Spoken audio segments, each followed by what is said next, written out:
সংস্কার কমিশনের দেয়া প্রস্তাবগুলোর ওপর নিজেদের মতামত জমা দিতে বৃহস্পতিবার জাতীয় ঐক্যমত্য কমিশনের সংসদ ভবন কার্যালয়ে যান জামায়াতে ইসলামীর প্রতিনিধি দল। জামায়াতের সেক্রেটারি জেনারেল মিয়া গোলাম পরওয়ারের নেতৃত্বে প্রতিনিধি দলটি ঐক্যমত্য কমিশনের সহসভাপতি আলী রিয়াজের কাছে তাদের মতামত জমা দেন। সংবিধান, নির্বাচন, বিচার বিভাগ, জনপ্রশাসন ও দুর্নীতি দমন কমিশন সহ 5টি বিষয়ের ওপর প্রস্তাবনা পেশ করা হয়।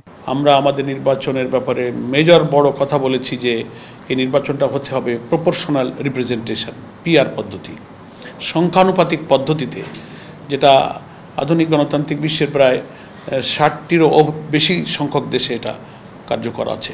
এদিকে বিএনপি মহাসচিব মির্জা ফখরুল ইসলাম আলমগীরের সঙ্গে বৃহস্পতিবার বৈঠক করেছেন ঢাকায় নিযুক্ত ইউরোপীয় ইউনিয়নের রাষ্ট্রদূত মাইকেল মিলার। গুলশানে দলের চেয়ারপারসনের রাজনৈতিক কার্যালয়ে এই বৈঠক অনুষ্ঠিত হয়। এতে সংস্কার কমিশনের ঐক্যমত্য সৃষ্টির প্রচেষ্টা নিয়ে আলোচনা হয়। পরে সাংবাদিকদের দলটির স্থায়ী কমিটির সদস্য আমির খসরু মাহমুদ চৌধুরী বলেন, আগামী সপ্তাহে ঐক্যমত্য কমিশনে নিজেদের প্রস্তাবনা জমা দেবে বিএনপি। যেখানে ঐক্যমত হবে সেই বিষয়গুলো আমরা সমাধান করতে পারবো ইমিডিয়েটলি।